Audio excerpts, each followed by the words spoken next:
আজকের ক্লাস শুধুমাত্র বর্ধমান বিশ্ববিদ্যালয়ের ছাত্রছাত্রীদের জন্য। বর্ধমান বিশ্ববিদ্যালয়ের বাংলা যে জিই আছে, অর্থাৎ বর্ধমান বিশ্ববিদ্যালয়ের যে সেকেন্ড সেমের বাংলা জিই থেকে শরৎচন্দ্র চট্টোপাধ্যায়ের যে গল্প আছে, গল্পের মধ্যে প্রথম মন্দির গল্প নিয়ে আজকে আমরা আলোচনা করব। এখন এই গল্পে যাওয়ার আগে একটা বিষয় আমাদেরকে জানতে হবে, আমরা প্রত্যেকেই মন্দিরের সাথে পরিচিতি ঘটেছি, প্রত্যেকেই কিন্তু মন্দিরের সাথে আমাদের পরিচয় আছে। এখন যদি আমরা সেই ছোটদের মতো প্রশ্ন করি মন্দির কেউ দেখেছো কি না, তাহলে কিন্তু সবাই এক বাক্যে উত্তর দেবে হ্যাঁ মন্দির দেখেছি। কারণ মন্দির মানে একটা দেবালয়। মন্দির কি, যেখানে দেব বা পূজা অর্চনা হয়, এইরকম একটা জায়গা হলো মন্দির।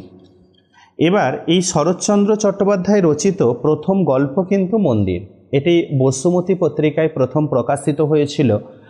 আর এর আগে মনে আছে নিশ্চয়ই, যখন উচ্চ মাধ্যমিক স্তরে একটা শিল্প সাহিত্য সংস্কৃতির ইতিহাস বই ছিল, তখন দেলখোস তেল অর্থাৎ কুন্তলিন তেলের পুরস্কারের জন্য শরৎচন্দ্র চট্টোপাধ্যায় মন্দির গল্পটার জন্য কুন্তলিন পুরস্কার প্রথম পেয়েছিলেন। যাই হোক, মন্দির গল্পকে তার শ্রেষ্ঠ গল্প বলা হয়। এবং মন্দির গল্প সম্বন্ধে যদি আমরা দেখি, মন্দির গল্প শরৎচন্দ্র চট্টোপাধ্যায় মন্দির গল্পটি প্রথম কুন্তলিন পুরস্কার পেয়েছিলেন 1309 বঙ্গাব্দে। এটা আমাদের বিচার্য হচ্ছে শরৎচন্দ্র চট্টোপাধ্যায় রচিত প্রথম গল্পের নাম মন্দির। একটা মন্দিরকে কেন্দ্র করে গল্পের অগ্রগতি লাভ করেছে এবং মন্দিরকে অবলম্বন করেই গল্পের গতি লাভ করেছে। আর 5টা শর্ট স্টোরির মতোই গল্প কিন্তু অগ্রগতি লাভ করেছে। এর আগে যে গল্পগুলো আমরা দেখছিলাম, প্রতিটা গল্পই প্রভাত কুমার মুখোপাধ্যায়ের যে গল্পগুলো ছিল, প্রভাত কুমার মুখোপাধ্যায়ের গল্পতেও আমরা দেখছিলাম প্রতিটাতে পরিচ্ছেদ ভাগ করা হচ্ছে। প্রথম পরিচ্ছেদ, দ্বিতীয় পরিচ্ছেদ করে ভাগ করা হয়েছে। এই গল্পেও আমরা দেখব পরিচ্ছেদ ভাগ করা হয়েছে। শরৎচন্দ্র চট্টোপাধ্যায়ের যে প্রথম পরিচ্ছেদ, 8-5টা শর্ট স্টোরির মতোই গল্পটা শুরু হয়েছে। দেখো প্রথম পরিচ্ছেদে কি বলছেন লেখক।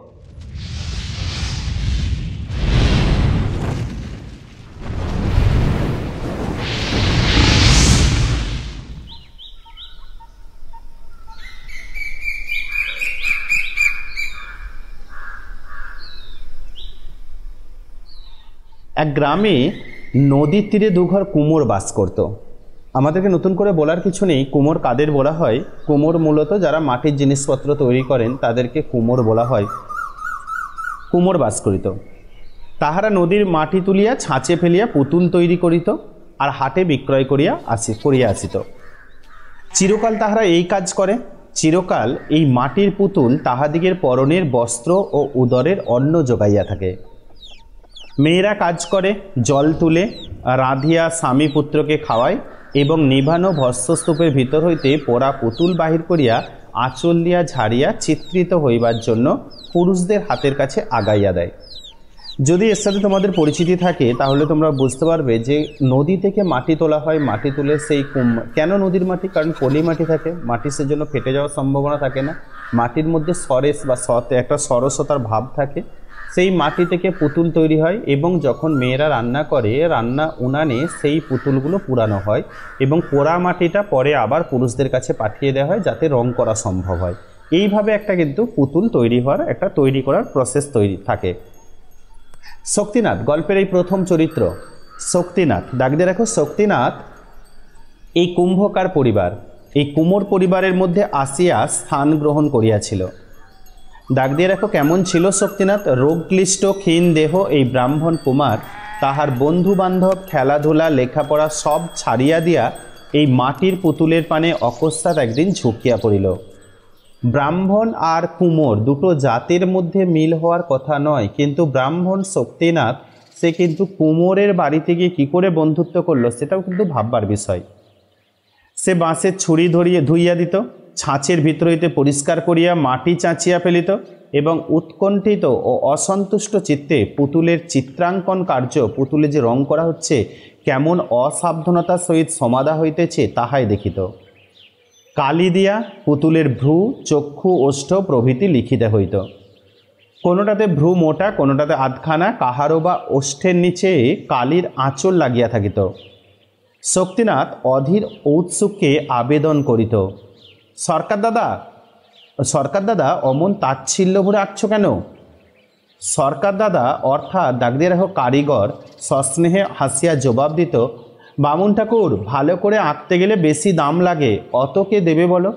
1 পয়সার পুতুল আর 4 পয়সার পয়সার পুতুল 4 পয়সায় বিকবে না। এই পুতুলের যে বিষয়টা যদি আমরা দেখি, যে পুতুল দেখবে রথের মেলায় কেউ ঝুড়ি করে বসে যে পুতুল বিক্রি করতে, আবার দেখা যায় কি কেউ পৌষ সংক্রান্তির মেলাতেও এরকম পুতুল বিক্রি করতে বসে।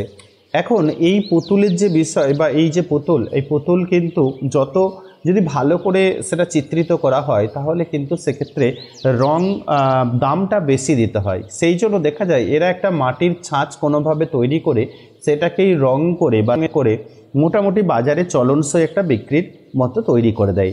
কাহিনীর প্রথম পরিচ্ছেদ, যে প্রথম পরিচ্ছেদে আমরা দেখলাম পুতুল তৈরি বা পুতুলের যে একটা গঠন সেটাই আমরা লক্ষ্য করলাম। এই অংশটুকু পরিচ্ছেদ প্রথমে পুতুল গড়া। কাহিনীর প্রথম পরিচ্ছেদেই পয়েন্ট হবে অর্থাৎ কারা পুতুল গড়ছিল, কীভাবে পুতুল গড়ছিল সেটাই আমরা এখানে পেলাম। কাহিনীর প্রথম পরিচ্ছেদ পুতুল গড়া। দ্বিতীয় পরিচ্ছেদ, এ সহজ কথাটা অনেক আলোচনা করিয়াও শক্তিনাথ আধখানা মাত্র বুঝিয়াছিল। 1 পয়সার পুতুল ঠিক পয়সায় বিকাইবে মানে বিক্রি হবে, তাহার ভ্রু থাকুক আধখানা ভ্রু নাই থাকুক, 2 চক্ষু সমান অসমান যাহাই হোক সেই 1 পয়সা। মিছিমিছি কে এত পরিশ্রম করিবে?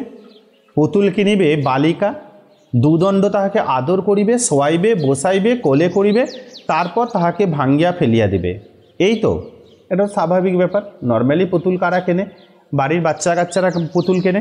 তারা পুতুলটা যেদিন মেলা থেকে কিনে নিয়ে যাওয়া হয় সেই দিন কিন্তু পুতুলটার যত্ন নেয়, তারপর কিন্তু পুতুলটারা যত্ন নেয় না, অটোমেটিক পুতুলটা ভেঙে ফেলে। শক্তিনাথ বাটি হইতে সকালবেলা যে মুড়ি মুড়কি কাপড়ে বাঁধিয়া আনিয়াছিল, বাটি মানে বাড়ি থেকে, তাহার ভুক্তাবশিষ্ট এখনও বাঁধা আছে, অর্থাৎ যতটা খেয়েছিল বাকি অবশিষ্টটা বাঁধা আছে, তাহাই খুলিয়া অতিশয় অন্যমনস্কভাবে চিবাইতে চিবাইতে ছড়াইতে ছড়াইতে সে তাহাদের জীর্ণ বাটির প্রাঙ্গণে আসিয়া দাঁড়াইল। বাটিতে মানে বাড়িতে কেহ নাই, ভগ্ন স্বাস্থ্য বৃদ্ধ পিতা জমিদার বাড়িতে মদনমোহন ঠাকুরের পূজা করিতে গিয়াছেন। ভিজা আলো চাল, কোলা, মূলা প্রভৃতি উৎসর্গীকৃত নৈবেদ্য বাঁধিয়া আনিবেন, তাহার পর পাক করিয়া মানে রান্না করে পুত্রকে খাওয়াইবেন, নিজেও খাইবেন। বাড়ির উঠান কুঁদ ফুল, করবি ফুল ও শেফালি ফুল গাছে পরিপূর্ণ বা পূর্ণ। গৃহলক্ষ্মীহীন সৌন্দর্যহীন বাটিটির সর্বত্রই জঙ্গল, কিছুতে শৃঙ্খলা নাই, কাহারও পরিপাট্য নাই। বৃদ্ধ ভট্টাচার্য মধুসূদন কোনরূপে দিনপাত করেন। ডাক দিয়ে রাখুন এখানে, বৃদ্ধ ভট্টাচার্য মধুসূদন কোনরূপে দিন কাটান। শক্তিনাথ ফুল পাড়িয়া, ডাল নাড়িয়া, পাতা ছিঁড়িয়া উঠানময় অন্যমনস্ক হয়ে ঘুরিয়া বেড়াইতে লাগিল। প্রতিদিন সকালবেলা শক্তিনাথ কুমোর বাড়ি যায়। আজকাল সে পুতুলে রং দিবার অধিকার পাইয়াছে। তাহার সরকার দাদা সযত্নে সবচেয়ে ভালো পুতুলটা তাহাকে বাছিয়া দিয়া বলে, নাও দাদা ঠাকুর তুমি চিত্তির করো মানে হচ্ছে রং করো। দাদা ঠাকুর একবেলা ধরিয়া একটি পুতুল চিত্রিত করে, হয়তো খুব ভালোই হয়, তবু 1 পয়সার বেশি দাম উঠে না। সরকার দাদা কিন্তু বাড়ি এসে বলে, বামুন ঠাকুরের চিত্তির করা পুতুলটি মানে রং করা পুতুলটি 2 পয়সায় বিকিয়েছে। শুনিয়া, দাগ দিয়ে রাখো, শুনিয়া শক্তিনাথের আনন্দ ধরে না। কোশ্চেন, কোন কথা শুনে শক্তিনাথের আনন্দ ধরে না? গল্পের দ্বিতীয় পরিচ্ছেদ, আমরা গল্প পড়ছি মন্দির গল্পে কোথাও কিন্তু এখনও পর্যন্ত আমরা মন্দিরের চিহ্ন দেখতে পেলাম না। গল্পের প্রথম পরিচ্ছেদে আমরা দেখেছিলাম পুতুল গড়া, গল্পের দ্বিতীয় পরিচ্ছেদে আমরা দেখলাম যে রং করার দায়িত্ব পেয়েছে শক্তিনাথ। দ্বিতীয় পরিচ্ছেদ নিয়ে এইটুকু নিয়ে সাইড পয়েন্ট করে দাও। দ্বিতীয় পরিচ্ছেদ রঙের দায়িত্ব।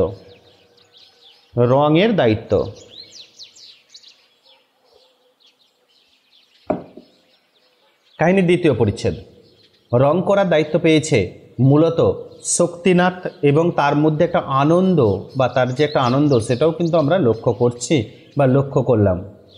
যাই হোক, কাহিনীর পরবর্তী অংশ দেখব, কাহিনীর তৃতীয় পরিচ্ছেদ। এই গ্রামের জমিদার কায়স্থ, দেবদ্বিজে তাহার বাড়াবাড়ি ভক্তি, দেবতার প্রতি মন্দিরের প্রতি তার অতিরিক্ত ভক্তি। গৃহদেবতা নিকষ নির্মিত মদনমোহন, দাগ দিয়ে রাখো, গৃহদেবতা মদনমোহনের বিগ্রহ।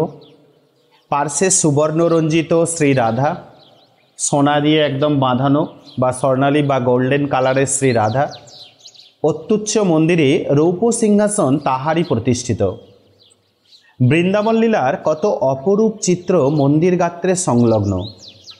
উপরের কিং খাপের যে চন্দ্রাতাপ অর্থাৎ একটা চাঁদোয়া টাইপের রয়ে গেছে, তাহাতে শত শাখার ঝাড় ঝুলিতেছে, যেন ঝাড়বাতি ঝুলছে। এক পার্শ্বে মর্মর বেদির উপর উপকরণ সজ্জিত এবং নিত্য নিবেদিত পুষ্পচন্দনের ঘন সৌরভে মন্দিরাভ্যন্তর সমাচ্ছন্ন। বুঝি স্বর্গসুখ ও সৌন্দর্যের কথা স্মরণ করাইয়া দিতে এই পুষ্প ও গন্ধ পূজার প্রথম উপাচার হইয়াছে এবং তাহারই সুকোমল সুরভি বায়ুর স্তরে স্তরে সঞ্চিত হইয়া মন্দির বায়ুকে নিবিড় করিয়া রাখিয়াছে। একটা মন্দিরের বর্ণনা পেলাম, যে মন্দির কিন্তু যথেষ্টই একটা গরিমাযুক্ত ঐশ্বর্যমণ্ডিত একটা মন্দির। গল্পের প্রথম পরিচ্ছেদে আমরা মন্দির পাইনি, দ্বিতীয় পরিচ্ছেদেও কিন্তু মন্দির পেলাম না। গল্পের তৃতীয় পরিচ্ছেদে গিয়ে আমরা দেখলাম একটা মন্দির, সেই মন্দির আছে জমিদার বাড়িতে। অবশ্য জমিদারের যে তত্ত্বাবধান, জমিদারের যে দেবদ্বিজে যে ভক্তি, সেই ভক্তিপরায়ণতা জমিদারকে কিন্তু একটা নতুন মাত্রা এনে দিয়েছে। যাই হোক, তৃতীয় পরিচ্ছেদ মন্দিরের বর্ণনা, কেমন ছিল সেই মন্দির আর সেই মন্দিরে কোন কোন বিগ্রহ ছিল। অ্যাকচুয়ালি এই মন্দিরটা ছিল মদনমোহন বিগ্রহ, কিন্তু সেখানে মদনমোহনের সাথেও কিন্তু সেখানে ছিল শ্রী রাধিকার মূর্তি। তৃতীয় পরিচ্ছেদ মন্দিরের বর্ণনা, পয়েন্ট করে দাও, মন্দিরের বর্ণনা। মন্দিরের বর্ণনা। চতুর্থ পরিচ্ছেদ, গল্পের চতুর্থ পরিচ্ছেদ। অনেক দিনের কথা বলিতেছি। জমিদার, ডাক দিয়ে রাখো রাজনারায়ণ বাবু। কোশ্চেন, জমিদারের নাম কি ছিল? রাজনারায়ণ বাবু। জমিদার রাজনারায়ণ বাবু তিনি কি না, যখন পৌরত্বের সীমায় পা দিয়া প্রথম বুঝিলেন যে এ জীবনের ছায়া ক্রমশ দীর্ঘ ও অস্পষ্ট হইয়া আসিয়াছে, যেদিন সর্বপ্রথম বুঝিলেন যে এ জমিদার ও ধন ঐশ্বর্যের ভোগের মেয়াদ প্রতিদিন কমিয়া আসিতেছে, প্রথম যেদিন মন্দিরের এক পার্শ্বে দাঁড়াইয়া চোখ দিয়া অনুতাপে চোখ দিয়ে জল বেরোচ্ছিল, বিগলিত হইয়াছিল, আমি সেই দিনের কথা বলিতেছি।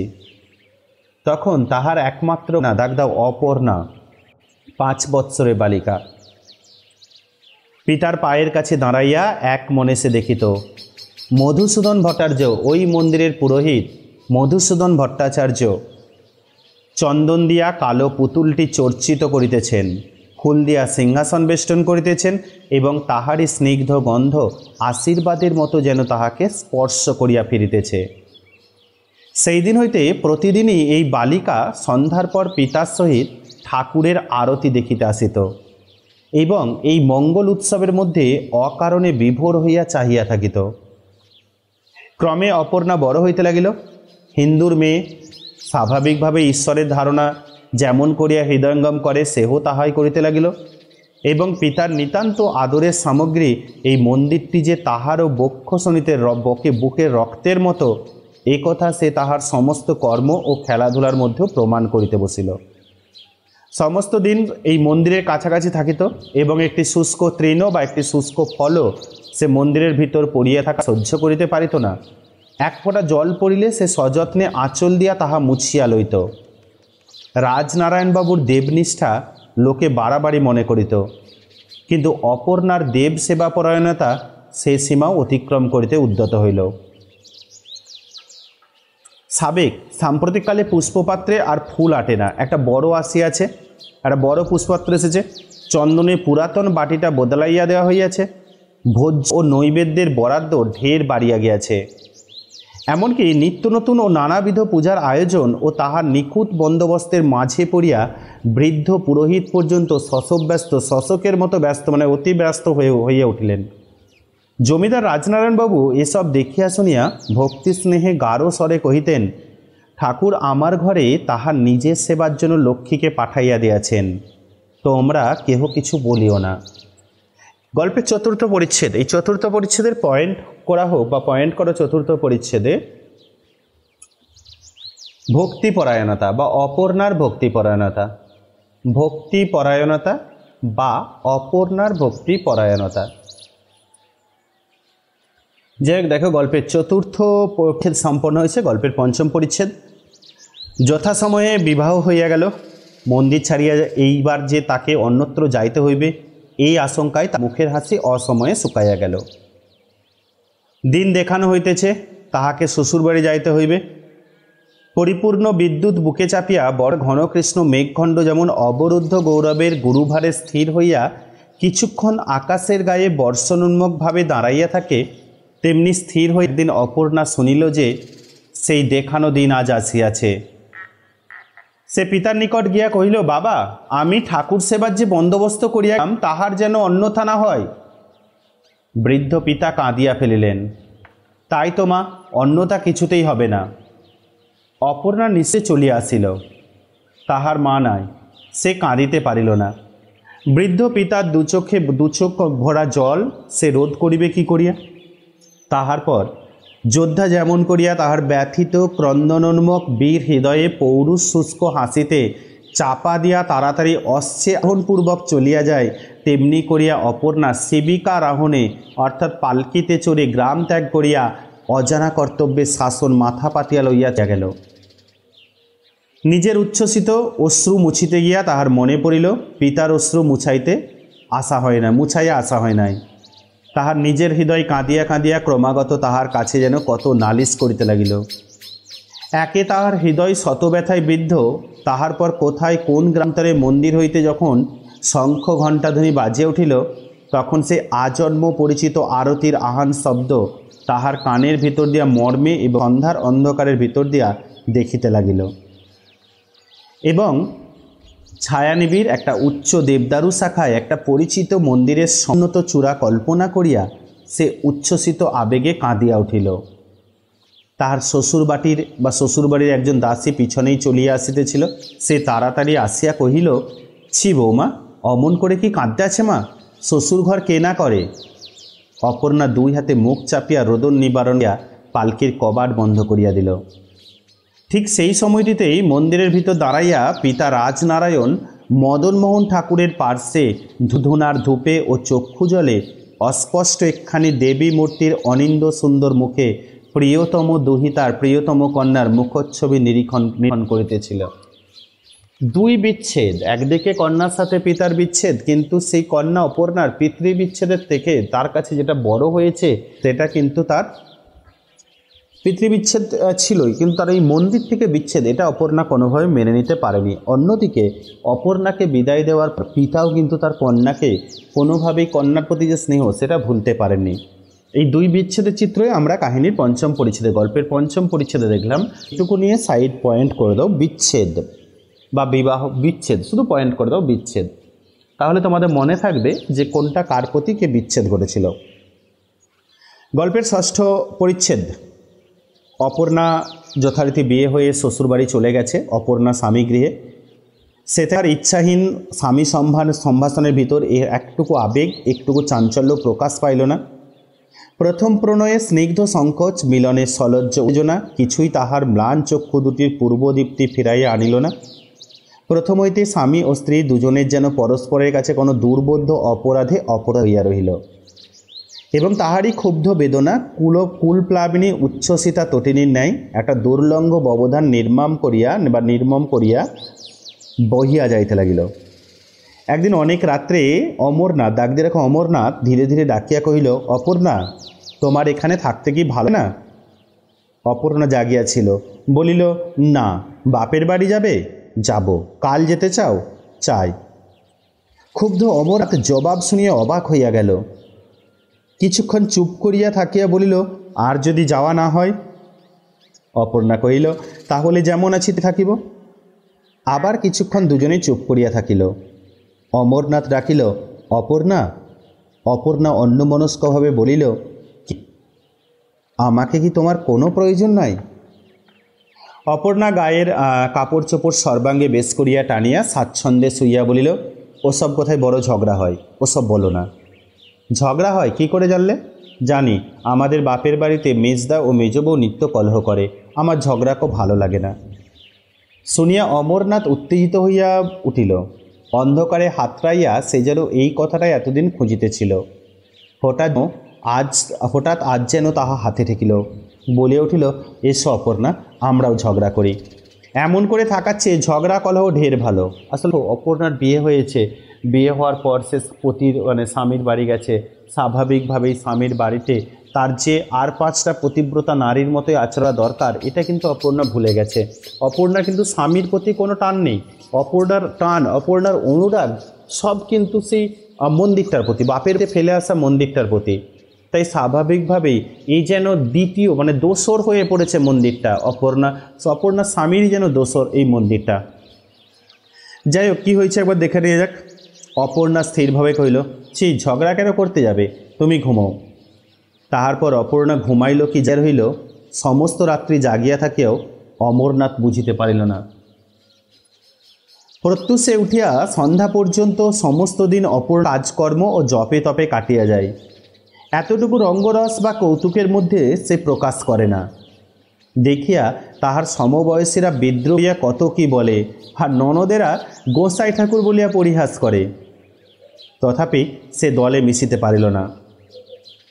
কেবলই তাহার হইতে লাগিল দিনগুলো মিছা কাটিয়া যাইতেছে, আর এই অলক্ষ্য আকর্ষণে তাহার প্রতি শোণিত বিন্দু রক্তবিন্দু সেই পিতৃপ্রতিষ্ঠিত মন্দির অভিমুখে ছুটিয়া যাইবার জন্য পূর্ণিমার উদ্বেলিত সিন্ধুবাড়ির মতো হৃদয়ের কূলে উপকূলে অহরহ আছড়াইয়া পড়িতেছে। তার সংযম কিসে হইবে? ঘরকন্যার কাজে না ছোটোখাটো হাস্য পরিহাসে? ক্ষুব্ধ অসুস্থ চিত্ত তাহার এই যে বিপুল ভ্রান্তি মাথায় করিয়া আপনি পাক খাইয়া মরিতেছে, তাহার নিকট স্বামীর আদর ও স্নেহ, পরিজনবর্গের প্রীতি সম্ভাষণ ঘেঁষিবে কি করিয়া?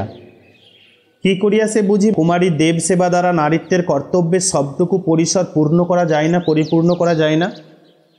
আসলে দেখো, এইখানে একটা জিনিস যদি খুব ভালো করে খেয়াল করো তাহলে দেখবে যে অপর্ণার যে দেবসেবা, অপর্ণার যে দেবতা মন্দিরের প্রতি যে টান, যে অনুরাগ, সেটা কিন্তু তার স্বামীর প্রতি ছিল না। তাহলে এই 6 নম্বর পরিচ্ছেদ এখানে পয়েন্ট করে দাও, দাম্পত্য জীবন কেমন ছিল অপর্ণার দাম্পত্য জীবন। পয়েন্ট করে দাও, দাম্পত্য জীবন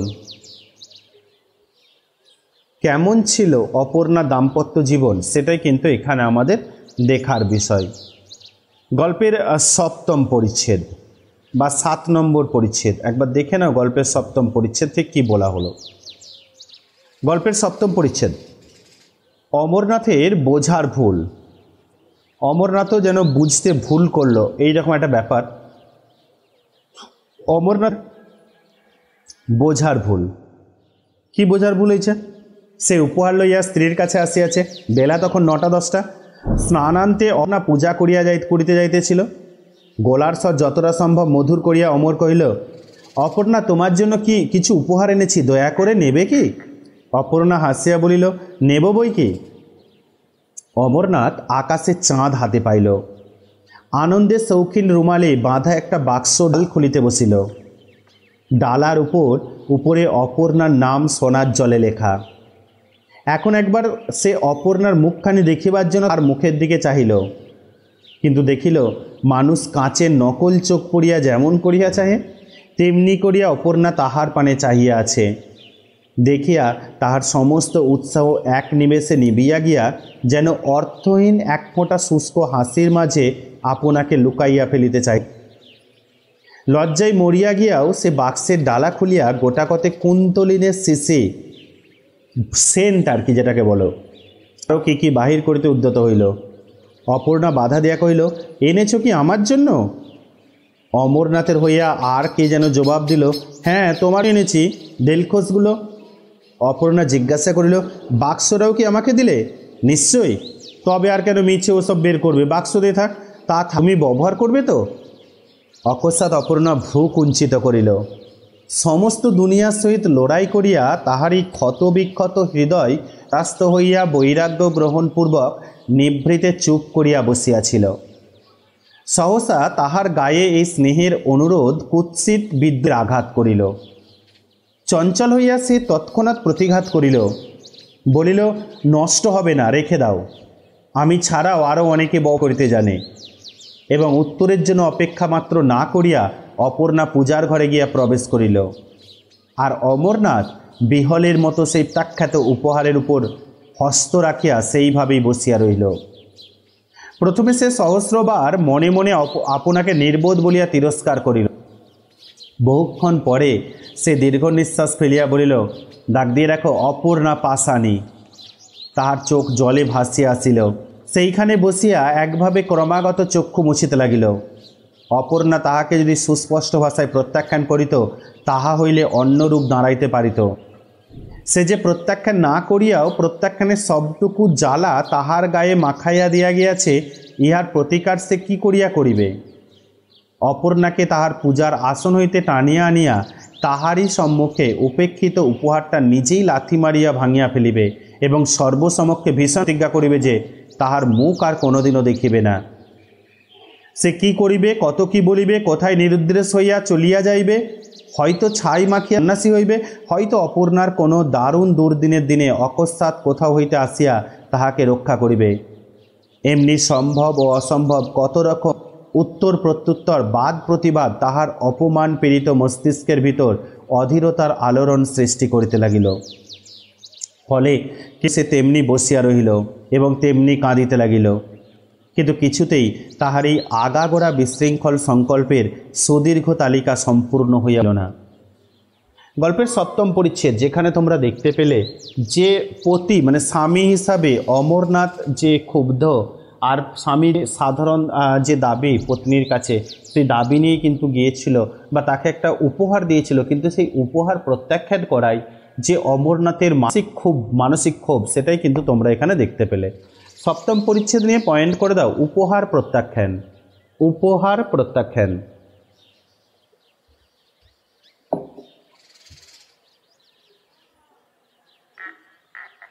গল্পের 8ম পরিচ্ছেদ। তাহার পর 2 দিন 2 রাত্রি গত হইয়াছে। অমরনাথ ঘরে শুইতে আসে নাই। মা জানিতে পারিয়া বধূকে ডাকিয়া ঈষৎ ভর্ৎসনা করিলেন। পুত্রকে ডাকিয়া বুঝাইয়া বলিলেন, দিদি শাশুড়ি এই সূত্রে একটু রঙ্গ করিয়া লইলেন। এমনি 7-5 ব্যাপারটা লঘু হইয়া গেল। রাত্রে অপর্ণা স্বামীর নিকট ক্ষমা ভিক্ষা চাইল, বলিল, যদি মনে কষ্ট দিয়ে থাকি তো আমাকে ক্ষমা করো। অমরনাথ কথা কহিতে পারিল না। শয্যার এক প্রান্তে বসিয়া বিছানার চাদর বারবার টানিয়া পরিষ্কার করিতে লাগিল। সম্মুখেই অপর্ণা দাঁড়াইয়া, মুখে তাহার ম্লান হাসি। সে আর কহিল, ক্ষমা করবে না? অমরনাথ মুখ নিচু করিয়া বহিল, ক্ষমা কিসের জন্য? ক্ষমা করবার অধিকারী বা আমার কি? অপর্ণা স্বামীর 2 হাত আপনার হাতের ভিতর লইয়া বলিল, ও কথা বলো না, তুমি স্বামী, তুমি রাগ করে থাকলে কি আমার চলে? তুমি ক্ষমা করলে আমি দাঁড়াবো কোথায়? কেন রাগ করেছ বলো? অমরনাথ আর্দ্র হইয়া কহিল, রাগ তো করি নাই। করো নাই তো? না। অপর্ণা কলহ ভালোবাসিত না, ঝগড়া ভালোবাসত না। বিশ্বাস না করিয়াও বিশ্বাস করিল।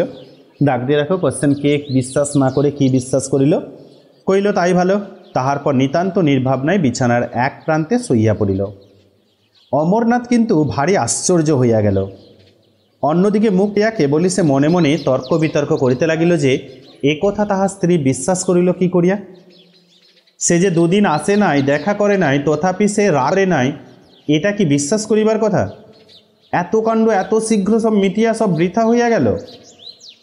তাহার পর যখন সে বুঝিতে পারিল আপনার সত্যিই ঘুমাইয়া পড়িয়াছে, তখন সে একেবারে উঠিয়া বসিল এবং দ্বিধাশূন্য হইয়া জোর করিয়া ডাকিয়া বলিল, অপর্ণা, তুমি বুঝি ঘুমোচ্ছ? ও অপর্ণা! অপর্ণা জাগিয়া উঠিল, বলিল, ডাকছ? হ্যাঁ, কাল আমি কলিকাতায় যাব। সে কথা তো আগে শুনি নাই। এত শীঘ্র তোমার কলেজের ছুটি ফুরলো? আরও 2 দিন থাকতে পারলে না? না, আর থাকা হয় না। অপর্ণা একটু ভাব জিজ্ঞাসা করিল, তুমি কি আমার উপর রাগ করে যাচ্ছ? ইহা যে সত্য কথা অমরনাথ তাহা জানিত, কিন্তু সে কথা স্বীকার করিতে পারিল না। সংকোচ আসিয়া তাহার যেন কোঁচার খুঁট ধরিয়া টানিয়া ফিরাইল। আশঙ্কা হইল পাছে সে আপনার অপদার্থতা প্রতিপন্ন করিয়া অপর্ণার সম্ভ্রমহানি করিয়া বসে। এমনি করিয়া কৌতূহল বিমুখ নারীর নিশ্চেষ্টতা তাহাকে অভিভূত করিয়া ফেলিল। আমিত্বের যেটুকু তেজ সে তাহার স্বাভাবিক অধিকার হইতে গ্রহণ করিয়াছিল, সেটুকু এই 4-5 মাস ধরিয়া দিনে দিনে অপর আকর্ষণ করিয়া লইয়াছে। এখন সে ক্রোধ প্রকাশ করিবে কোন সাহসে? অপর্ণা আবার বলিল, রাগ করে কোথাও যেও না, তাহলে আমার মনে বড় ব্যথা লাগবে। অমরনাথ মিথ্যা ও সত্যি যাহা বানাইয়া বলিতে পারিল, তাহার অর্থ এই যে সে রাগে নাই এবং তাহারই প্রমাণস্বরূপ সে আরও 2 দিন থাকিবে। থাকিলেও তাই, কিন্তু কাঁদিয়া জয়ী হইবার একটা লজ্জাজনক অস্ত্র হইয়া বাড়িতে থাকিল। গল্পের অষ্টম পরিচ্ছেদ, যে অষ্টম পরিচ্ছেদ আমরা দেখলাম দাম্পত্য সম্পর্কের যে বন্ধন, সেই বন্ধন ছিন্ন হচ্ছে অমরনাথ আর অপর্ণার। দাম্পত্য সম্পর্কের ছিন্ন বন্ধন হতে গেছে, কিন্তু তবুও উভয়ের মধ্যে একটা লুকোচুরি চলছে। এমতো অবস্থায় দেখা গেল যে অপর্ণাকে পরিত্যাগ করে স্বামী অমরনাথ কলকাতায় যেতে চাইছে, কিন্তু মুখ ফুটে সেটা বলতে পারছে না, যে রাগবশত এসে চলে যাচ্ছে। অংশটুকু নিয়ে সাইডে পয়েন্ট করে দাও। মান অভিমান, কার কি মান অভিমান হয়েছিল সেটুকু এইখানে প্রমাণিত, গল্পের এই অংশে কিন্তু প্রমাণিত হয়ে গেল। গল্পের নবম পরিচ্ছেদ। ঝাড়া বৃষ্টির একটা সুবিধা আছে, তাহাতে আকাশ নির্মল হয়।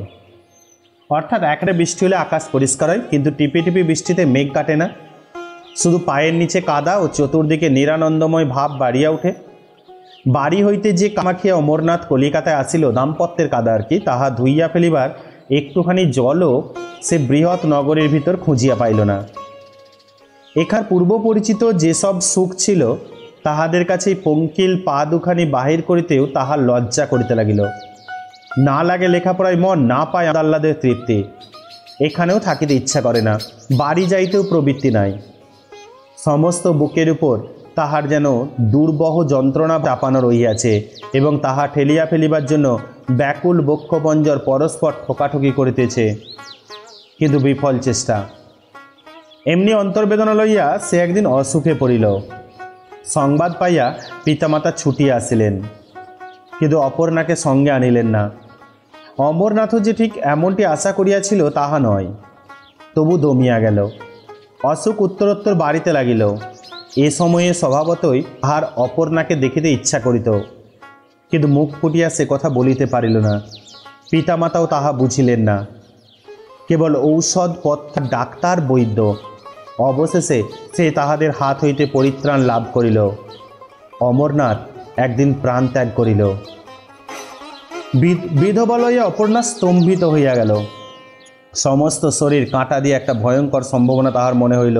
এ বুঝি তাহারই কামনার ফল। ইহাও বুঝি সে মনে মনে এতদিন চাইতেছিল। অন্তর্যামী এতদিনে কামনা পূর্ণ করিয়াছেন। বাহিরে শুনিতে পাইল যে তাহার পিতা চিৎকার করিয়া কাঁদিতেন। এ কি সব স্বপ্ন? তিনি আসিলেন কখন? অপর্ণা জানালা খুলিয়া মুখ বাড়াইয়া দেখিল, সত্য সত্যই রাজনারায়ণবাবু বালকদের ধুলায় লুটিয়া কাঁদিতেছিল। পিতার দেখা দেখি সে এবার ঘরের ভিতর লুটিয়া পড়িল, অশ্রু প্রবাহ মাটি ভিজাইয়া ফেলিল। সন্ধ্যা হইতে আর বিলম্ব নাই। পিতা আসিয়া অপর্ণাকে বুকে তুলিয়া বলিলেন, মা অপর্ণা। অপর্ণা কাঁদিয়া বলিলেন, বাবা, তোর মদনমোহনজি তোকে মন্দিরে ডেকেছে মা, চলো বাবা যাই। তোর যে সেখানে সব কাজ পড়ে আছে মা, চলো বাবা বাড়ি যাই, চল মা চল। পিতা স্নেহে মস্তক চুম্বন করিলেন, বুক দিয়া সর্বদুঃখ মুছিয়া লইলেন, এবং তাহার পর কন্যার হাত ধরিয়া পরদিন বাটি আসিয়া উপস্থিত হইলেন। অঙ্গুলি দিয়া দেখাইয়া কহিলেন, ওই মা তোমার মন্দির, ওই তোমার মদনমোহন। নিরাভরণা অলঙ্কারবিহীন অপর্ণার বৈধব্য বেশ বিধবা বেশে তাহাকে আর এক রকম দেখিতে হইল, যেন এই সাদা বস্ত্র রুক্ষ কেশ তাহাকে অধিক মানাইল। সে তাহার কথা ভারী বিশ্বাস করিল, ভাবিল দেবতার আহারে সে ফিরিয়া আসিয়াছে। ঠাকুরের মুখে যেন তাই হাসি, মন্দিরে যেন তাই শতগুণ সৌরভ। নিজে যেন এ পৃথিবীতে অনেক উচ্চে এইরূপ মনে হইল। যে স্বামী নিজের মরণ দিয়া তাহাকে পৃথিবীতে এত উচ্চে রাখিয়া গিয়াছেন, সেই মৃত উদ্দেশ্যে শতবার প্রণাম করিয়া অপর্ণা তাহার অক্ষয় স্বর্গ কামনা করিল। একটা জিনিস খুব ভালো করে খেয়াল করো, যে তার স্বামী মরে গেছে, সেটা কিন্তু তার মধ্যে অপর্ণার মধ্যে কোনো কিছু কাজ করছে না, অথচ তার মন্দিরের প্রতি যেন একটা অলিক টান কাজ করেছে। এই টান, এই যে অদৃশ্য টান, এটাই মন্দিরকে যেন আরও বেশি সার্থক করে তুলেছে। অর্থাৎ অপর্ণার কাছে, অপর্ণার দিক থেকে অপর্ণার মন্দির অনেক বেশি প্রাণপ্রিয়। এই অংশটুকু নিয়ে কাহিনীর নবম পরিচ্ছেদ পয়েন্ট করে দাও। অমরনাথের মৃত্যু।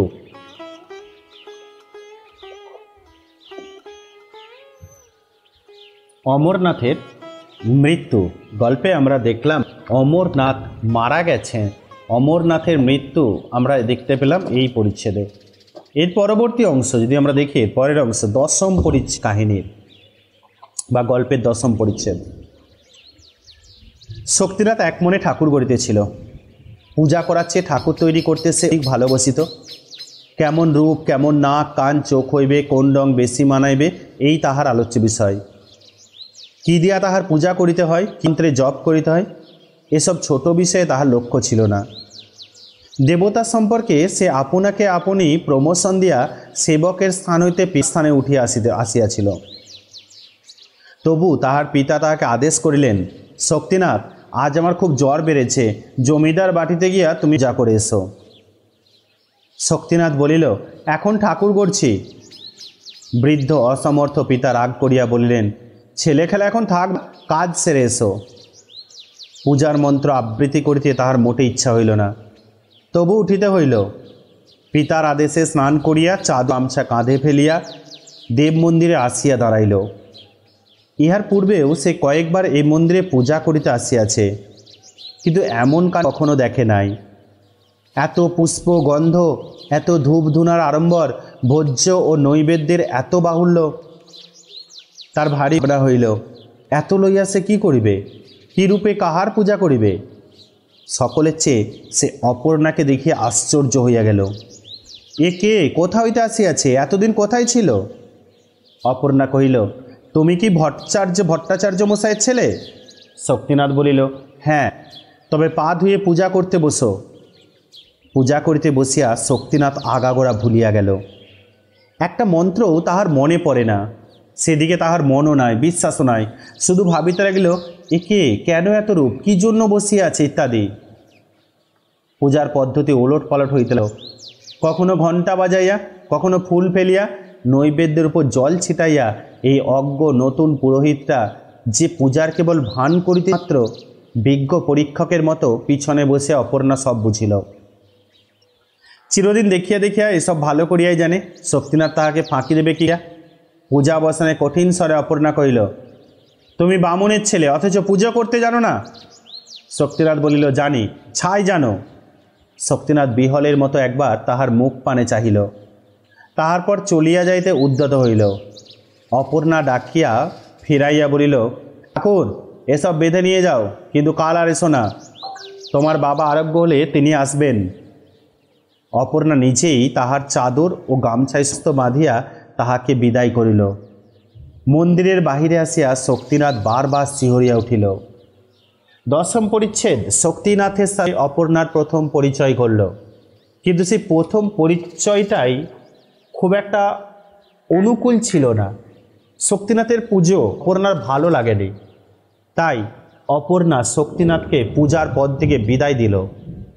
তাহলে এই অংশটুকু দশম পরিচ্ছেদে পয়েন্ট করো, শক্তির পূজা অর্চনা, শক্তিনাথের পূজা অর্চনা।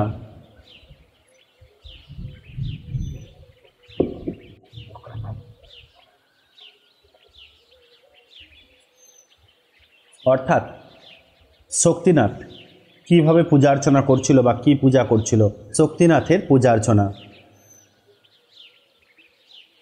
কাহিনীর পরবর্তী অংশ আমরা এবার দেখব, কাহিনীর দশম পরিচ্ছেদ।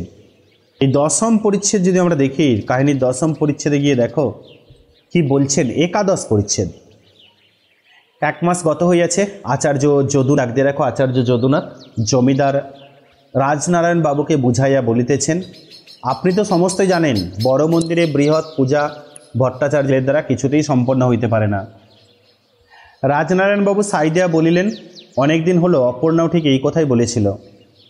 আচার্য মুখমণ্ডল গভীর করিয়া কহিলেন, তা তো হবেই, তিনি হলেন সাক্ষাৎ লক্ষ্মী স্বরূপা, তার কি কিছু অগোচর আছে? জমিদারবাবুরও ঠিক এই বিশ্বাস। আচার্য কহিতে লাগিলেন, পূজা আমিই করি, আর যেই করুন, ভালো লোক চাই। মধু ভট্টাচার্য যতদিন বেঁচে ছিলেন তিনিই পূজা করেছেন, এখন তার পুত্রেরই পৌরোহিত্য করা উচিত। কিন্তু সেটা তো মানুষ নয়, কেবল পট আঁকতে পারে, পুতুল গড়তে জানে, পূজা অর্চনা কিছুই জানে না। রাজনারায়ণবাবু অনুমতি দিলেন, আচ্ছা পূজা আপনি করবেন, তবে অপর্ণাকে একবার জিজ্ঞাসা করে দেখব। পিতার নিকট কথা শুনিয়া অপর্ণা মাথা নাড়িয়া বলিল, তাও কি হয়? বোনের ছেলে নিরাশ্রয়, কোথায় তাকে বিদায় করব। যেমন জানে তেমনই পূজা করবে, ঠাকুর তাতেই সন্তুষ্ট হবেন। কন্যার কথায় পিতার চৈতন্য হইল। এতটা আমি ভেবে দেখি নাই। মা, তোমার মন্দির, তোমার পূজা, তোমার যা ইচ্ছা তাই করো, যাকে ইচ্ছা ভার দিও।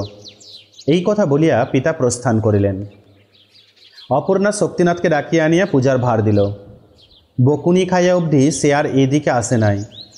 মধ্যে তাহার পিতার মৃত্যু হইয়াছে, সে নিজেও রুগ্ন। শুষ্ক মুখে তাহার শোক দুঃখের চিহ্ন দেখিয়া অপর্ণার মায়া হইল।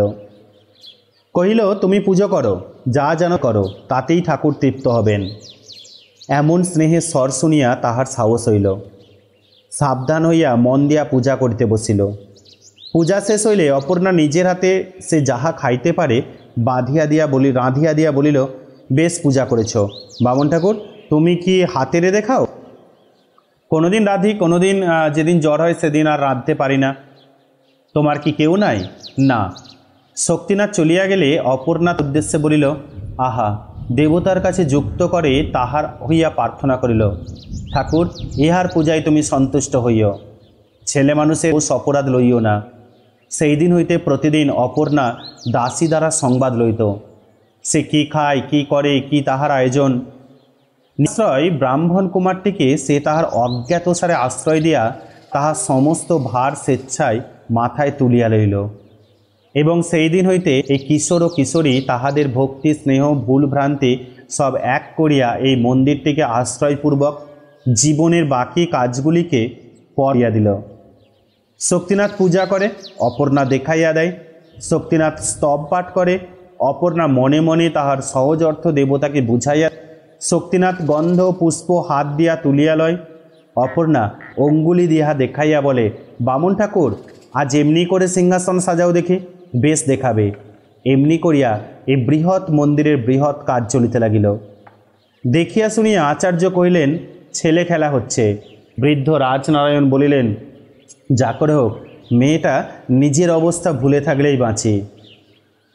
গল্পের 11তম পরিচ্ছেদে আমরা দেখলাম যে অপর্ণা শক্তিনাথকে পূজার দায়িত্ব দিয়েছে।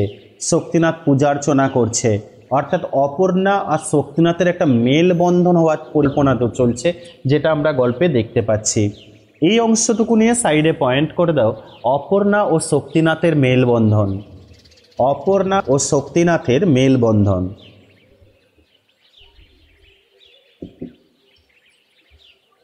গল্পে 12 পরিচ্ছেদ। থিয়েটার স্টেজে যেমন পাহাড় পর্বত ঝড় জল এক নিমেষে উড়িয়া গিয়া একটা মস্ত রাজপ্রাসাদ কোথা হইতে আসিয়া জোটে, আর লোভ সুখ সম্পদের মাঝে, দুঃখ সম্পদের মাঝে দুঃখ দৈন্যের সমস্ত চিহ্ন বিলুপ্ত হয়, শক্তিনাথের জীবনেও যেন সেই রূপ হইয়াছে। সে জাগিয়া এখন ঘুমাইয়া সুখ স্বপ্ন দেখিতেছে, কিংবা নিদ্রায় দুঃখ স্বপ্ন দেখিতেছিল। এখন হঠাৎ জাগিয়া উঠিয়াছে। প্রথমে তাহা ভালো করিয়া হইত না, তথাপি এই দায়িত্বহীন দেবসেবার সুবর্ণ শৃঙ্খল যে তাহার সর্বাঙ্গে জড়াইয়া রহিয়াছে এবং থাকিয়া ঝনঝন শব্দে বাজিয়া উঠছে, ওই বিক্ষিপ্ত পুতুলগুলো মাঝে মাঝে সে কথা স্মরণ করাইত। সে মৃত পিতার কথা মনে করিত, নিজের পূর্ব স্বাধীন কথা ভাবিত। মনে হইত সে যেন বিকাইয়া গিয়াছে, অপর্ণা তাহাকে কিনিয়াছে। অমনি অপর্ণা স্নেহ ক্রমে মোহমতো তাহাকে আচ্ছন্ন করিয়া ফেলিল। অকস্মাৎ একদিন শক্তিনাথের মামাতো ভাই আসিয়া উপস্থিত হইল। তাহার ভগিনীর বিবাহ মামা করিয়া থাকেন। সময় ভালো, কাজেই সুখের দিনে ভাগিনীয়কে মনে পড়িয়াছে, যাইতেই হইবে। কলিকাতা যাইবে কথাটা শক্তিনাথের খুব ভালো লাগিল। সমস্ত রাত্রি সে দাদার নিকট বসিয়া কলিকাতা সুখের গল্প, শোভার কাহিনী, সমৃদ্ধির বিবরণ শুনিয়া মুগ্ধ হইয়া গেল। মন্দিরে যাইতে তাহার আর ইচ্ছা করিল না। বেলা বাড়িতেছে দেখিয়া অপর্ণা ডাকিয়া পাঠাইল। শক্তিনাথ গিয়া বলিল, আজ আমি কলিকাতায় যাব, মামা পাঠিয়েছেন। বলিয়াই সে একটু সংকুচিত হইয়া দাঁড়াইল। অপর্ণা কিছুক্ষণ চুপ করিয়া রহিল, পরে কহিল, কবে ফিরে আসবে? শক্তিনাথ ভয়ে ভয়ে বলিল, মামা আসতে বললেই চলে আসব। অপর্ণা আর কিছু জিজ্ঞাসা করিল না। আবার সেই যদু আসিয়া পূজা করিতে বসিলেন। আবার তেমনি করিয়া অপর্ণা পূজা দেখিতে লাগিল, কিন্তু কোনো কথা বলিবার আর তাহার প্রয়োজন হইল না, ইচ্ছাও ছিল না। কলিকাতায় আসিয়া বিবিধ বৈচিত্র্যে শক্তিনাথের বেশ দিন কাটিলেও কয়েকদিন পরেই বাড়ির জন্য তাহার মন কেমন করিতে লাগিল। সুদীর অলস দিনগুলো আর যেন কাটিতে চাহে না। রাত্রে সে স্বপ্ন দেখিতে লাগিল, অপর্ণা যেন তাহাকে ক্রমাগত ডাকিতেছে, আর উত্তর না পাইয়া রাগ করিতে একদিন সে মামাকে কহিল, আমি বাড়ি যাব। মামা নিষেধ করিলেন, আরে সে জঙ্গলে গিয়ে আর কি হবে, এইখানে থেকে লেখাপড়া করো, আমি তোমার চাকরি করে দেব। শক্তিনাথ মাথা নাড়িয়া চুপ করিয়া রহিল। মামা কহিলেন, তবে যাও। বড় বউ শক্তিনাথকে বলিলেন, ঠাকুরপো কাল বুঝি বাড়ি যাবে? শক্তিনাথ বলিল, হ্যাঁ যাব। সে তোমাকে খুব যত্ন করে নয়? শক্তিনাথ মারিয়া কহিল, খুব যত্ন করে। বড় বউ মুখ টিপিয়া হাসিলেন। তিনি অপর্ণার কথা পূর্বেই শক্তিনাথের নিকট শুনিয়া লইয়াছিলেন। বলিলেন, তবে ঠাকুরপো এই দুটো দাগ দিয়ে রাখো, এই দুটো জিনিস নিয়ে যাও, তাকে দিও, সে আরও ভালোবাসবে। বলিয়া তিনি একটা শিশির ছিপি খুলিয়া খানিক দিলখোশ শক্তিনাথের গায়ে জোড়ায় ছড়াইয়া দিলেন। গন্ধে শক্তিনাথ পুলকিত হইয়া শিশি দুইটি চাদরে বাঁধিয়া লইয়া পরদিন বাটি ফিরিয়া আস। এই দ্বাদশ পরিচ্ছেদ নিয়ে পয়েন্ট করে দাও কলকাতা প্রসঙ্গ। গল্পে এই যে কলকাতার কাহিনী, কলকাতা প্রসঙ্গ কিভাবে জড়িয়েছিল সেটা এই দ্বাদশ পরিচ্ছেদ থেকেই তোমরা কিন্তু দেখতে পেলে। দেখো, তোমাদের মনে পড়বে এর আগে কিন্তু অমরনাথও দিলখোশ এনেছিল, তারপরে অমরের মৃত্যু ঘটেছে। এবার প্রশ্ন, শক্তিনাথকে সেই দিকে আগাচ্ছে। দেখো, গল্পেরটি ত্রয়োদশ পরিচ্ছেদ মানে 13তম পরিচ্ছেদ তথা শেষ পরিচ্ছেদ কি? শক্তিনাথ মন্দিরে প্রবেশ করিয়াছে, পূজা শেষ হইয়াছে, চাদরে সেই শিশি দুইটি বাঁধাছে, কিন্তু দিতে সাহস হইতেছে না। এই কয়দিনে অপর্ণা তাহার নিকট হইতে এত দূরে সরিয়া গিয়াছে, মুখ ফুটিয়া কিছুই বলিতে পারিল না। তোমার জন্য সাধ করিয়া কলিকাতা হইতে ইহা আনিয়াছি, সুগন্ধে তোমার দেবতা তৃপ্ত হন, তাই তুমিও হইবে। এইভাবে 7-8 দিন কাটিল। নিত্য প্রতিদিন চাদরে বাঁধিয়া শিশি দুইটি লইয়া আসে, নিত্য ফিরাইয়া লইয়া যায়, আবার যত্ন করিয়া পরদিনের জন্য তুলিয়া রাখে। পূর্বের মতো একদিনে অপর্ণা তাহাকে ডাকিয়া একটি কথাও জিজ্ঞাসা করিত, তাহা হইলে হয়তো সে তাহাকে তাহা দিয়া ফেলিত, কিন্তু এ সুযোগ আর কিছু হইল না। আজ 2 দিন হইতে তাহার জ্বর হইতেছে, তবু ভয়ে ভয়ে সে মন্দিরে পূজা করিতে আসে। কি একটা অজানা আশঙ্কায় সে পীড়ার কথাটাও বলিতে পারে না। অপর্ণা কিন্তু সংবাদ লইয়া জানিত যে 2 দিন হইতে শক্তিনাথ কিছুই খায় নাই, অথচ পূজা করিতে আসিতেছে। অপর্ণা জিজ্ঞাসা করিল, ঠাকুর তুমি 2 দিন হতে কিছু খাও নাই কেন? শক্তিনাথ শুষ্ক মুখে কহিল, আমার রাত্রে রোজ জ্বর হয়, তবে স্নান করে পূজা করতেছো কেন? আর এই কথা বলো নাই কেন? শক্তিনাথের চোখে জল আসিল। মুহূর্তে সব কথা ভুলিয়া গিয়া সে চাদর খুঁট খুলিয়া শিশি দুই বাহির করিয়া বলিল, তোমার জন্য এনেছি। আমার জন্য? হ্যাঁ, তুমি গন্ধ ভালোবাসো না? উষ্ণ দুধে, গরম দুধে যেমন একটুখানি আগুনে পাইবা মাত্র টকবক করিয়া ফুটিয়া ওঠে, অপর্ণার সর্বাঙ্গে রক্ত তেমনি করিয়া ফুটিয়া উঠিল। শিশি দুইটি দেখিয়া এসে চিনিয়াছিল, গম্ভীর স্বরে বলিল, দাও। হাতে লইয়া অপর্ণা মন্দিরের বাহিরে যেখানে পূজা করা ফুল শুকাইয়া পড়িয়াছিল সেইখানে শিশি দুইটি নিক্ষেপ করিল। আতঙ্কে শক্তিনাথের বুকে জমাট বাঁধিয়া গেল। কঠিন স্বরে অপর্ণা কহিল, বামুন ঠাকুর, তোমার মনে এত? আর তুমি আমার সামনে এসো না, মন্দিরের ছায়াও মারিও না। অপর্ণা চম্পক আঙ্গুলি দিয়া বহির্দেশ দেখাইয়া বলিল, যাও। আজ 3 দিন হলো শক্তিনাথ গিয়াছে। আবার যদু আচার্য পূজাতে বসিয়াছেন। আবার ম্লান মুখে অপর্ণা চাহিয়া দেখিতেছে, এই যেন কাহার পূজা কে আসিয়া শেষ করিতেছে। পূজা সাঙ্গ করিয়া নৈবেদ্যের রাশি গামছায় বাঁধিতে বাঁধিতে আচার্য মহাশয় নিঃশ্বাস ফেলিয়া বললেন, ছেলেটা বিনা চিকিৎসায় মারা গেল। আচার্যের মুখ চাহিয়া অপর্ণা জিজ্ঞাসা করিল, কে মারা গেল? তুমি বুঝি শোনো নাই? কয়েকদিনের জ্বরে শক্তিনাথ, ওই মধু ভট্টাচার্যের ছেলে, আজ সকালে মারা পড়েছে। অপর্ণা তবুও তাহার মুখ পানে চাহিয়া রইল। আচার্য দ্বারের বাহিরে আসিয়া বলিলেন, পাপের ফলে আজকাল মৃত্যু হচ্ছে, তার সঙ্গে কি তামাশা চলে মা? আচার্য চলিয়া গেলেন। অপর্ণা দ্বার রুদ্ধ করিয়া মাটিতে মাথা ঠুকিয়া কাঁদিতে লাগিল। সহস্রবার কাঁদিয়া জিজ্ঞাসা লাগিল, ঠাকুর এ কার পাপে? বহুক্ষণ পরে সে উঠিয়া বসিল।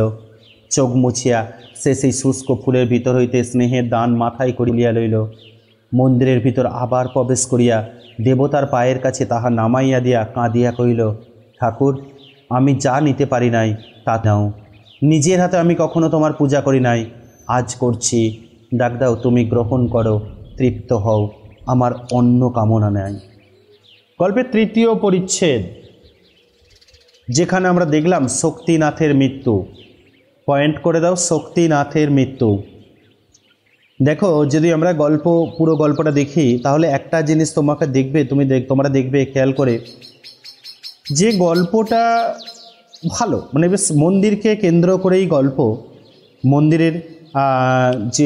মন্দিরকে গল্পের 13টি পরিচ্ছেদের মধ্যে 11টিতেই মন্দিরের সঙ্গ রয়েছে।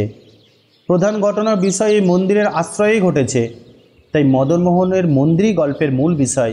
মন্দিরের জন্যই অপর্ণার জীবনের পরিণতি, আর এই জন্যই গল্পের ঘটনাকেন্দ্রিক নামকরণ মন্দির সার্থক এবং তাৎপর্যমণ্ডিত। অর্থাৎ এই যে মন্দির গল্পে অপর্ণা তার ব্যক্তি সত্তার থেকে প্রাধান্য দিয়েছে তার মন্দির প্রেমকে, এবং তার স্বামীকে সে হারিয়েছে, এটা নিয়ে তার কোনো দুঃখ নেই। এমনকি শেষ পর্যন্ত শক্তিনাথকেও হারালো, তবুও তার মনে কোনো বেদনা নেই, দুঃখ নেই। যদিও শক্তিনাথকে হারানোর পর তার মধ্যে মানবতাবাদের জয় ঘটেছে, মানবতাবাদের প্রকাশ হয়েছে। যাই হোক, এটা নিয়ে আমরা পরে বিচার্য করব, কিন্তু সমগ্র গল্প যেহেতু মন্দিরকে কেন্দ্র করে, তাই গল্পের নামকরণ মন্দির সার্থক এবং তাৎপর্যমণ্ডিত। আজকের ক্লাস এই পর্যন্তই। ক্লাস ভালো লাগলে লাইক, কমেন্ট এবং শেয়ার করে দিও।